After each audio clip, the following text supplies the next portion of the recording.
Guys यहाँ पे just अभी स्लॉट बियर की साइटिंग हुई है, इसी रोड पे चल रहा था। जैसे ही हमारे जिप्सी पहुंचे वैली सेंटर बहुत बड़े वाले से अभी हाल फिलहाल में कभी टाइगर से फेस ऑफ हुआ है कि आप बाइक से जा रहे हो और टाइगर सामने? अधिकतर रात पेट्रोलिंग में हो जाता है। अच्छा, रात को पेट्रोलिंग करते हैं आप लोग? पेट्रोलिंग होता है सर, अचानक रास्ते में आया, बाइक खुल के बैठ गया एकदम से, बगल में से अगर निकले अगर देख के उसको थोड़ा साइड कर लेते गाड़ी में गुर्राने लगते हैं। उस समय यहाँ पे एक टाइगर था जो आदमखोर था, तो स्टाफ के लोगों ने मना किया कि सर आप ना जाएं, और वो ना माने। बोले कि मात्र 15 मिनट लगेगा हमको वहाँ से यहाँ तक आने में। तो रेंजर साहब थे और साथ में उनका एक सहयोगी था, तो दोनों लोग वापस आ रहे थे तो टाइगर ने उनके ऊपर चार्ज कर दिया था। तो उनका जो सहयोगी था तो सबसे पहले सहयोगी को मार दिया। रेंजर साहब को उठकर एक पेड़ के ऊपर चढ़ने का प्रयास किए, तो टाइगर ने फिर उनको उस पेड़ से नीचे उतार लिया, तो फिर दोनों लोगों को मार दिया था। अच्छा, जो उनका सहयोगी था तो उसको तो तुरंत लगभग भूखा था वो, तो फिर उसको तो तुरंत लगभग में खा गया था। अच्छा, जो रेंजर साहब थे तो फिर उनका शरीर फिर प्राप्त हुआ था, तो फिर वो टाइगर उसको खा रहा था।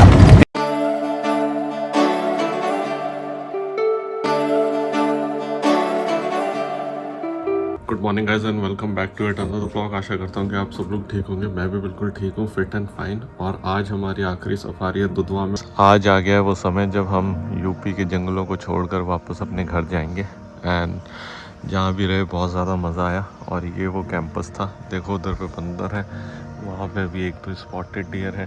तो ये पूरा कैंपस था इधर तक जिसमें हम रुके हुए थे। अभी जो टाइम है वो 5:20 हो गया। 10 मिनट बाद जिप्सी आ जाएगी और फिर हम सफारी पे जाएंगे। और बहुत ही अच्छा टाइम स्पेंड हुआ, ज़बरदस्त। इस बार मेल टाइगर ज़्यादा दिखे, फीमेल कम दिखी है ना। अभी जा रहे हैं, आज लास्ट है, देखो क्या क्या पिटारा जब खुलेगा तो क्या क्या होगा। तो चलते हैं अपनी सफारी पे। और गेट पे जाके, जो सफारी वाला ये गेट है जहाँ पे कल मैं आइसक्रीम खा रहा था, वहाँ पे जाके फिर मिलता हूँ आप लोगों से। अभी हम लोग जा रहे हैं अपनी लास्ट सफारी के ऊपर, चलो। दुधवा के पहले गेट पर घूम रहे हैं। दुधवा के पहला जो गेट है ये हमारा 680 वर्ग किलोमीटर में फैला हुआ है। और इसमें ये है कि 3 रास्ते इंटर होने के बाद में डिवाइड हो जाते हैं। आगे जाने के बाद में तीनों रास्ते फिर मिल जाते हैं। तो एक हमारा जो रास्ता था, जो सीधा रास्ता है वो मेन रास्ता है। फिर उसके बाद में जो लेफ्ट में है वो ठंडी रोड है, और जो राइट में है वो है भदरौला। तो इस समय हम आप चल रहे हैं भदरौला के रास्ते के अंतर्गत। ये भी रास्ता आगे जाने के बाद में मिल जाएगा। और हम दुधवा के जो पहले गेट पर घूम रहे हैं, इसके 3 गेट हैं। जो दूसरा गेट है वो दुधवा से पश्चिम में जाता है सठियाना, और जो तीसरा गेट है वो भीरा के पास में wildlife sanctuary Kishanpur. 3 gate हैं। तीनों गेटों का जो जंगल है वो बिल्कुल डिफरेंट है। जो पहले गेट का हमारा जंगल है वो वुडलैंड, ग्रासलैंड और वेटलैंड। इसमें ये है कि लगभग 66% हमारा वुडलैंड है। फिर उसके बाद में लगभग 22-23% लगभग में ग्रासलैंड है। फिर उसके बाद में 11 से 12% के समथिंग में ये हमारा वेटलैंड है। अच्छा, जो हमारा जो सेकेंड का जो है सठियाना, उसमें उसकी खासियत एक ये है कि लगभग एक सीधा लंबा रास्ता है, वो लगभग 12 से 15 किलोमीटर का है। और उसमें ये है कि लगभग 40% आपको वुडलैंड मिलेगा और 60% आपको मिलेगा ग्रासलैंड। और उसमें जैसे एनिमल की साइटिंग थोड़ा कम होती है। और अगर जैसे आपको साइटिंग हुई, अगर हमारे सठियाना में अगर आपको साइटिंग हुई तो उसमें आपको हैवी एनिमल मिलेगा। अच्छा, वही कहते हैं कि जो सठियाना का मेल है सबसे तगड़ा है। हाँ, वो सर उसका जो मेल है काफ़ी वो तगड़ा है। तो वहाँ पे लंबी साइटिंग क्यों होती है, मतलब जो आप कह रहे हो? देखिए वहाँ पर ये कि गाड़ियाँ वहाँ पर कम जाती हैं, क्योंकि वहाँ पर सीधा बिल्कुल एक रास्ता है। अच्छा, तो वहाँ पे हेड ऑन चल रही है, आप पीछे हाँ, अगर जैसे हमको मिल गया तो समझ लीजिए वो उसी रास्ते के अंतर्गत आपको लंबा चलेगा। अच्छा, ये जो रास्ता है इसमें बहुत सारे रास्ते हैं, हम एक सफारी में सारे रास्ते नहीं कवर कर पाएंगे। और जो हमारा जो किशनपुर का जो एरिया है, उसका जो एरिया है वो मात्र 204 किलोमीटर का है। तो उसमें भी वो सारे रास्ते हम एक सफारी में कवर कर लेंगे। और जो सठियाना का है वो कवर कर लेंगे। लेकिन दुधवा का जो पहला गेट है, इस पर हम एक सफारी में सारे रास्ते नहीं कवर कर पाएंगे, क्योंकि दुधवा बहुत बड़ा है।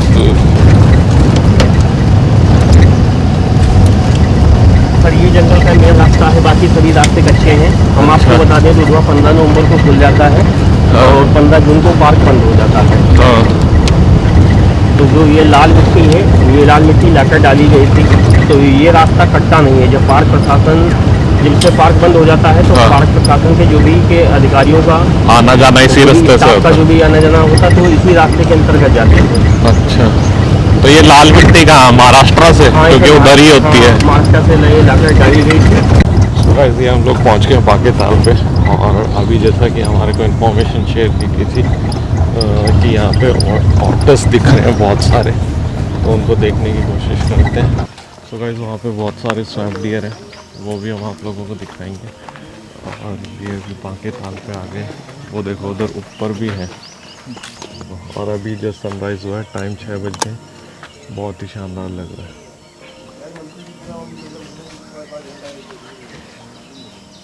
अभी तो यहाँ पर आपको सिर्फ यूपी का स्टेट एनिमल बारहसिंगा दिख रहा है, बाकी सामने देखिएगा तो ये आपको वाइट बोर दिख रहा है, बाकी कुछ एशियन ओपन बिल बर्ड बैठे हुए हैं। और ये जो वाटर बॉडी है तो सारे एनिमल यहाँ पर सिर्फ पानी पीने के लिए आते हैं। अच्छा, जंगल प्रशासन जानवरों को सिर्फ पानी ही से प्रोवाइड करा रहा है। देखिए आप नीचे से देख रहे होंगे, ये ऊपर सोलर पैनल लगा हुआ है। बाकी जब पानी जैसे थोड़ा कमी रहती है तो फिर यहाँ पर टेबल के माध्यम से पानी भर दिया जाता है। अभी और वही सबसे बेहतरीन ये एरिया है टाइगर का। अगर टाइगर यहाँ से हल्का सा भी ग्रास से अगर वाटर बॉडी के तब में आ रहा है तो टाइगर बहुत दूर से आराम से दिख जाता है, और तुरंत जो डियर हैं ये तुरंत अलार्म कॉल करने लगते हैं। तो उससे ये होता है कि अगर से टाइगर उस ग्रास से यहाँ तक आ रहा है तो आराम से टाइगर यहाँ पर दिख जाता है। और यहाँ से नेपाल की दूरी, जैसे दुधवा से नेपाल की दूरी मात्र 25 किलोमीटर है। अच्छा, यहाँ पर जो नेटवर्क जो आपको पकड़ रहा है, यहाँ पर आपका नेपाल का पकड़ रहा है। और मैं बता दूँ, इंडिया के टाइम में और नेपाल के टाइम में 15 मिनट का अंतर है। तो इस समय अगर आपके पास में जैसे वॉच है तो उसमें 15 मिनट का अंतर है। जो आप कह रहे हो कि यहाँ से नेपाल का पहाड़ दिखता है गोदावरी, हाँ जी, वो किस तरफ दिखता है? बिल्कुल यहाँ सामने। ये आपको यहाँ से पूरा लास्ट तक सब पूरा आपका गोदावरी। अच्छा, पूरी रेंज दिखती है जब मौसम साफ होता है। जब मौसम क्लियर होता है, बरसात हो जाए उसके बाद में मौसम जो क्लियर होता है आराम से दिखता है। चलो बढ़िया। तो गाइस, ये सारी इन्फॉर्मेशन थी जो प्रमोद भैया ने दी, आप लोगों ने सुनी। अब यहाँ से अपना वॉच टावर से नीचे चलते हैं और टाइगर को ट्रैक करने की कोशिश करते हैं, क्योंकि आज की सफारी में बहुत कुछ करना है। टाइगर दिखाना है, राइनो दिखाना है, एलिफेंट सफारी करनी है। तो हमारे पास जो टाइम है वो बहुत ही लिमिटेड टाइम है, और थोड़े से टाइम में बहुत कुछ करना है। तो चलो अब यहाँ से चलते हैं आगे। इसको 2 बार हाथी तोड़ चुके हैं। अच्छा, इसको हर बार इसकी रिपेयरिंग करते हैं। हाँ। जब हाथियों का पूरा ग्रुप आता है, इसमें नहाता है, पानी पीता है, उसके बाद में फिर जाते हैं, इसको सब तोड़ देते हैं। देखिए हाँ, आप ये देख टूटी रहे हुई है इस तरफ। और ये जो पेड़ है, पेड़ में पूरी देखिए उसमें मिट्टी लगी हुई है। हाँ, तो इसको अपनी वो पीठ घिसते रगड़ते हैं, हाँ, पीठ रगड़ते हैं। कीड़े हटाने के लिए। चलो, तो अब गाइस बांके ताल से अब हम लोग चल रहे हैं आगे। अब कौन से स्पॉट पे जा रहे हैं? अभी से चलेंगे बांके ताल से होते हुए, ग्रासलैंड से होते हुए चलेंगे, सिमारीपुर से सीधे चलेंगे ठीक है। का। मैं आपको एक घटना बता रहा हूँ, ये जनवरी का है।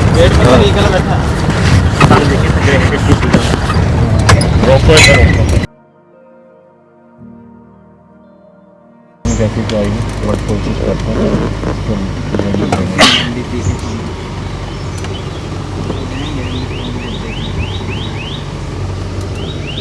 हाँ, तो यहाँ की आप कहानी बता रहे थे।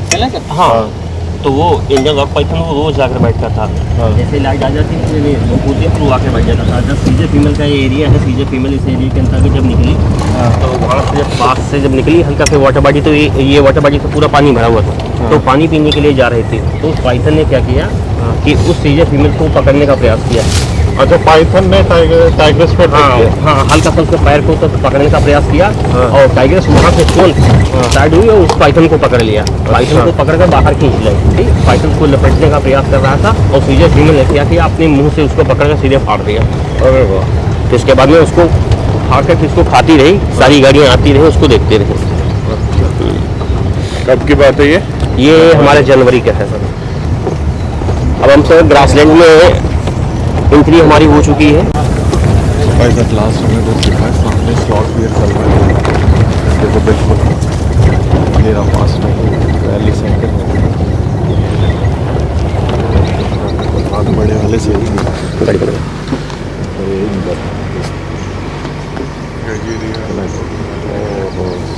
गाड़ी बंद कर दे दो। नहीं गाड़ी बंद करो, आ जाएगा। आएगा सर। मैं तुमसे कहना चाह रहा था गाड़ी रोक लो, उसको चलने कॉल आ का। रही है। अच्छा मीटिंग कॉल दे रहा है ये तो बारह से। सुबह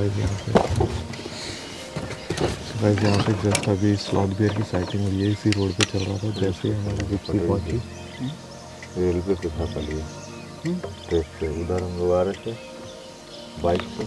अच्छा कल ये ट्रैक पे था? हाँ सर, ट्रैक पे चला था ये। अच्छा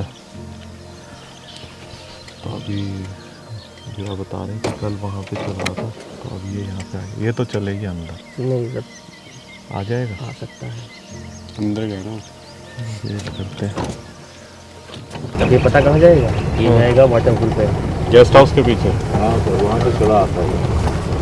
तो जो भैया बता रहे हैं अपना कौन सा गेस्ट हाउस है? सोनारीपुर वाला रेंज है। हाँ, तो उसके गेस्ट हाउस के पीछे रहता है। हाँ, वहाँ वाटरफॉल बना हुआ पक्का, उसी में नहाता रहता है। आप लोगों की बहुत अच्छी ड्यूटी है, मन लगा रहता है आप लोगों का, और फ्रेश ऑक्सीजन जो बाहर भी है सर बहुत। हाँ, ये खड़े हो जाते हैं, तो दौड़ा लेते हैं। अच्छा कई बार चार्ज कर देते हैं। हाँ, बाइक से जाओ, अचानक आ जाओ सामने, हाँ। तो दुर्राने लगते हैं। ओहो। अब जैसे आपका अभी हाल फिलहाल में कभी टाइगर से फेस ऑफ हुआ है कि आप बाइक से जा रहे हो और टाइगर सामने? अधिकतर रात पेट्रोलिंग में हो जाता है। अच्छा रात को पेट्रोलिंग करते हो आप लोग? पेट्रोलिंग होता है सर, अचानक रास्ते में आया, बाइक खुल के बैठ गया एकदम से, बगल में से अगर निकले, हाँ। अगर देख के उसको थोड़ा साइड कर लेते गाड़ी, मगर गुर्राने लगते हैं। चलो ले निकलते लो। वो अंदर चलेगा, बाहर नहीं। तो भाई जो स्लॉट बियर था वो अंदर चले गया, अब रोड पे आने की वैसे उसकी कोई संभावना है नहीं पता। अब जैसे मान लो आप कह रहे हो यहाँ पे पूरा बारिश में पानी भर जाता, तो आप लोग फिर ऊपर वाले कमरों में रहते हो? इतना नहीं रहता सर, रोड में रहता है कहीं कहीं, अगर आवागमन बंद हो जाता है। तो भाई ये भी हो जाता है। सोनारीपुर का विश्रामगृह है, देखो कितना अच्छा कैंपस है, और इसी के पास वाटरफॉल है जिसकी बात भैया बता रहे थे कि वहाँ पे वो स्लॉट बियर आ जाता है। तो जब प्राइमों का जब पुनर्वास हुआ तो वही बाड़ी का कार्य चल रहा था, तार फेंसिंग का कार्य चल रहा था। तो यहाँ के रेंजर ऑफिसर थे मिस्टर सुरेश दत्त सिंह, तो वो वापस आ रहे थे हमारी सलूकापुर चौकी से। अच्छा उस समय यहाँ पे एक टाइगर था जो आदमखोर था, तो स्टाफ के लोगों ने मना किया कि सर आप ना जाएं। अच्छा शाम का वक्त था, ये लगभग 4 बजे का समथिंग था, तो स्टाफ के लोगों ने मना किया कि आप ना जाएं, और वो ना माने। बोले कि मात्र 15 मिनट लगेगा हमको वहाँ से यहाँ तक आने में। तो रेंजर साहब थे और साथ में उनका एक सहयोगी था, तो दोनों लोग वापस आ रहे थे। अच्छा टाइगर बैठा हुआ था किल पे, अच्छा वो किल पे बैठा हुआ था, हालांकि वो आदमखोर था। स्टाफ के लोगों ने पहले 2-3 दिन पहले उसको देखा था, तो उन्होंने मुझे से मना किया, तो किल पे बैठा हुआ था। अच्छा रेंजर साहब अपनी बुलेट गाड़ी से आ रहे थे, तो एक टाइगर ने उनके ऊपर चार्ज कर दिया था। तो उनका जो सहयोगी था, तो सबसे पहले सहयोगी को मार दिया, रेंजर साहब को उठकर एक पेड़ के ऊपर चढ़ने का प्रयास किए, तो टाइगर ने फिर उनको उस पेड़ से नीचे उतार लिया, तो फिर दोनों लोगों को मार दिया था। अच्छा जो उनका सहयोगी था, तो उसको तो तुरंत लगभग भूखा था वो, तो फिर उसको तो तुरंत लगभग में खा गया था। अच्छा जो रेंजर साहब थे, तो फिर उनका शरीर फिर प्राप्त हुआ था, तो फिर वो टाइगर उसको खा रहा था। फिर इसके बाद में फिर उस टाइगर को शूट कर दिया गया था। अच्छा आप जो ये है कि कोई भी एनिमल को शूट नहीं कर सकते हो, अगर वो आदमखोर है तो सीधे उसको जू में छोड़ दिया जाता है। तो जू जिस रास्ते पर चल रहे हैं, इस रास्ते को HD सिंह रोड उन्हीं के नाम पर रख दिया गया है, तो ये रास्ता HD सिंह है। शूट किसने किया था? बिल्ली अर्जुन? वो उसको मिस्टर राम लखन ने अच्छा शूट किया था। यहाँ पर लगभग 4 वर्षों से, पिछले 4 वर्षों से एक मेल टाइगर का दबदबा था, जिसका था नाम था चार्जर। अच्छा हुआ ये कि इस एरिया में नए टाइगर की एंट्री हुई। एक नया टाइगर है स्कारफेस, स्कारफेस उसकी नाक के पास में कट लगा हुआ, और गब्बर भी यहाँ तक आता है। अच्छा जब वो चार्जर यहाँ तक लगभग 4 वर्षों तक इस एरिया में पूरा अपना दबदबा बनाए रखा। अच्छा टाइगर का ये होता है कि लगभग 12 से 15 किलोमीटर का अपना एरिया बनाता है, वो एरिया बड़ा भी कर लेता है, छोटा भी कर लेता है। और जब टाइगर जब अपने एरिया में जब चलता है, तो पेड़ों के ऊपर मार्किंग करता है और यूरिन करता है, ताकि उसकी एरिया में किसी दूसरे टाइगर की दखलंदाजी ना हो। अगर कोई दूसरा टाइगर उसके एरिया में आया तो फिर पेड़ों के ऊपर जो मार्किंग हुई है उसे अपना पंजा नापेगा, सामने से बर्ड देखेगा, पैराडाइज फिशर ये रहा बर्ड, कहाँ पे ये रहा बर्ड। वो इसकी ले ले वीडियो, ये बहुत शानदार बर्ड है। ले ले ले ले जल्दी अपना वो मुझे देख। बहुत पास से दिखी सर आज ही। पहली बार मुझे इतनी पास से दिखी है बर्ड, खुद पहली बार। रुकती नहीं है। तो जो अगर दूसरा कोई टाइगर उसकी एरिया में आया तो मार्किंग करके वो जो निशान है तो उस निशान नापेगा। अगर उसका निशान बड़ा हुआ तो रुकेगा, छोटा हुआ तो चला जाएगा। उसके बावजूद भी कुछ ऐसे टाइगर होते हैं वो रुक जाते हैं। हुआ ये कि जो पहला टाइगर जो रह रहा है, दूसरा टाइगर जो आया है, दोनों की कभी भी आपस में मुलाकात हो गई तो फिर दोनों के बीच में फाइट हो जाएगी। जो जीतेगा वो उस एरिया में रहेगा, जो हारेगा उसको वह एरिया छोड़कर जाना होगा, चाहे मर क्यों ना जाए। और प्रत्येक टाइगर के एरिया में 2 से 3 फीमेल की एंट्री है, पर किसी मेल टाइगर की एंट्री नहीं है। अगर कोई मेल टाइगर रह भी रहा है तो दुबक के रहेगा।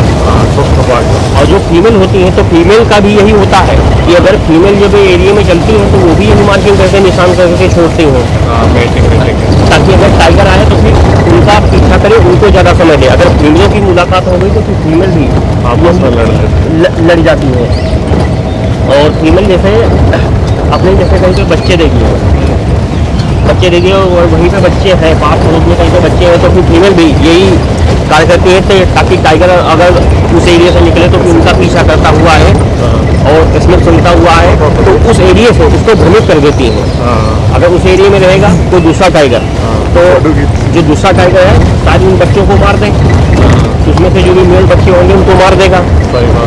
तो इसीलिए वो भी भ्रमित करके उस टाइगर को उस एरिया से निकाल देती है। अच्छा, अगर टाइगर की अगर कहीं मुलाकात हो गई, जैसे उसको निकाल नहीं है, तो अगर कभी भी मुलाकात हो गई तो फिर इसके सामने फैक मेटिंग कर लेंगी। फैक मेटिंग कर लेंगी तो फिर टाइगर संतुष्ट हो जाएगा। उसे लगेगा मेरे बच्चे। हाँ, तो फिर फैक मेटिंग करेगी तो वो तो संतुष्ट हो जाएगा, तो फिर वो उस एरिया से पहले हटा ही देंगी उस टाइगर को। और फिर टाइगर समझेगा कि वो उसी एरिया में रह रही थी, उसके बाद फिर वो अपने बच्चों के पास में रह जाएगी। तो गाइस अभी हम जा रहे हैं सलूकापुर एलिफेंट राइड के लिए, तो फिर टाइम अभी 6 बज के अपना 40 मिनट हो गया है, तो सही टाइम पे जा रहे हैं वहाँ पे। अभी तक जो साइटिंग हुई है वो स्लॉट की। तो गाइस ये हम लोग पहुँच गए सलूकापुर चौकी, और ये है गैंडा पुनर्वास क्षेत्र इनक्लोजर एरिया, जिसमें अभी हम एलिफेंट्स पे जाएंगे। और यहाँ पे बहुत बढ़िया पकौड़े मिलते हैं, तो पकौड़े पैक करा लेंगे, हाथी में खाएंगे। और ये देखो, ये यहाँ पे सब क्वार्टर्स है, वहाँ पे महावत क्वार्टर है वो सामने। और एलिफेंट अभी कोई भी नहीं दिख रहा है, बच्चे ही आपको दिखेंगे रीजन में कि बाकी सारे एलिफेंट्स अभी राइड पे गए हुए हैं। तो गाइस अभी सलूकापुर आए थे एलिफेंट राइड के लिए, जैसे यहाँ पे पहुँचे तो यहाँ पे जो है उन्होंने बताया कि एलिफेंट पे टाइगर्स की मूवमेंट है, वहाँ चले जाओ क्योंकि इनको तो इन्फॉर्मेशन आती रहती है। तो अभी फटाफट वहाँ पे जा रहे हैं और एलिफेंट राइड आके करते हैं, क्योंकि हमारे को कोई टाइम की फाउंडेशन नहीं है कि हम करना है कब करना है। तो फटाफट एसबीसी जा रहे हैं भाग कर। सो गाइस जो हमें इन्फॉर्मेशन मिली है उसके हिसाब से शर्मीली टाइग्रेस है अपने 4 बच्चों के साथ, जिसकी साइटिंग अभी हुई है, तो हम उसी को ट्रैक करने के लिए जा रहे हैं। और यहाँ पे पास में योगेश पे वाटरफॉल बता रहे हैं ना, एक वाटर बॉडी है। अच्छा, चादर को उस एरिया से भी बाहर कर दिया, भगा दिया। अच्छा, तो दोनों की बीच में जब फाइट हुई है तो फिर उस चार्जर ने उस टाइगर की नाक के पास में एक पंजा मारा है, उसकी नाक यहाँ से हल्के से कट गई है, नाक के पास से यहाँ से। तभी उसका नाम स्कारफेस है। हाँ, इसलिए उसका नाम स्कारफेस या फिर उसका नकटा मेल रख दिया गया है। अब चार्जर वहाँ पे नहीं रुकता है। अच्छा, चार्जर की एक खासियत थी, चार्जर अगर गाड़ी को देख लेता छिप जाता, चार्ज नहीं किया, और जैसे ही आप उसके नजदीक में पहुँचते आप मोबाइल से निकाल के फोटो नहीं खींच पाते, वहाँ से सीधे दौड़ कर आता गाड़ी तक। अच्छा, गाड़ी तक आता, सीधे मुंह फैलाकर हाँ करता, उसके बाद में वापस हो जाता, डराता। चार्जर पड़ गया। हाँ, चार्जर सिर्फ डराता था, उसका काम था डराना। कोई भी ऐसे अब चार्जर कहाँ चले गया? चार्जर को सीधे से भगा दिया, या तो फिर अंदर कोर्ट में चला गया हो। ये गई वाटर बॉडी है जहाँ पे अपना शर्मीली टाइग्रेस 4 बच्चों को लेकर पानी पीने के लिए आती है। तो बस ये वो पर्टिकुलर स्पॉट है जहाँ पे शर्मीली टाइग्रेस सुबह दिखती है। तो एक गाड़ी सामने निकली है, ये देखो। दिख रहा है। तो एक गाड़ी सामने लगी हुई है और इस तरफ हमने अपनी गाड़ी लगा दी। अब वेटिंग गेम है कि कहाँ से क्या आती है, देखते हैं।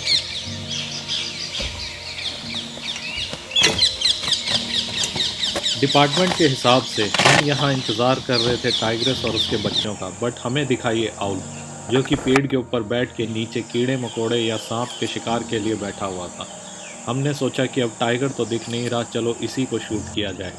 उसके बाद हम 15 से 20 मिनट तक इसको देखते रहे। अब हमारा समय हो गया था यहाँ से दोबारा से सलूकापुर चौकी जाने का, क्योंकि टाइम 7:20 हो चुके थे और एलिफेंट्स की सफारी का टाइम निकलता जा रहा था। तो हमने टाइगर को छोड़कर एलिफेंट राइड करने का प्रेफर किया और अब हम यहाँ से वापस जा रहे हैं एलिफेंट राइड के लिए। तो गाइस सही टाइम पे वापस आ गए, एलिफेंट्स भी आ गए। जो सबसे बढ़िया वो एलिफेंट दिला देना है। तो अभी यहाँ से जाते हैं एलिफेंट राइड पे एंड आशा करते हैं कि हमें राइनो और अंदर राइनो इधर टाइगर राइनो हंटर जो टाइगर का नाम है वो दिखे। ठीक है, तो guys we are going on elephant safari. वैसे तो मैं इस चीज़ के ख़िलाफ़ हूँ, एलिफेंट राइड नहीं करता हूँ, बट राइनो देखना है तो यही एक ऑप्शन है। तो अभी एलिफेंट पे बैठते हैं और एलिफेंट राइड के लिए जा रहे हैं राइनो इनक्लोजर में। तो चलो चलते हैं और आप लोगों को राइनो दिखाते हैं। ये भी एक मस्ट हैव एक्सपीरियंस है, अगर आप दुधवा आते हैं तो यहाँ पे ज़रूर आइएगा। किस तरह बैठे? आप बैठ के इधर घूम जाइए, एक जना इधर बैठ जाइए, एक जना पीछे हो जाइए।